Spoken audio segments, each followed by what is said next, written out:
দেখছস হালকা আমার পুকুরের অবস্থা, কোন শয়তানে ডেইলি আমার পুকুর থেকে মাছ চুরি করে সাথে নষ্ট করে, তোরে কিন্তু সর ধরতে হবে। দূর দাদু, আপনি আইতা কি বলেন?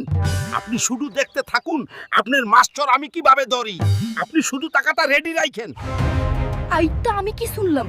খাবারটা তো এখনই ভাবিকে গিয়ে জানাতে লাগে। ও ভাবি, খাবার তো বেতাল হইয়া গেছে। দাদু তো পুকুর পাহারা দেবার জন্য হালকাকে লইছে। এখন আমরা মাছ মাছ খাবো কিভাবে? এই যে নিয়ে এলাম অক্সিজেন ট্যাং। ভাবি দেখুন, আশেপাশে তো মনে হয় কেউ নেই। চলুন শিগগিরই জালটা ফেলে মাছ মেরে সৎকে পড়ি। এই যে দৌড়ে ফেললাম ভাবি। এখন কি হবে?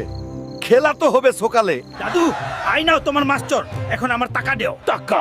কিসের টাকা? আরে এই দুই ভাবি তো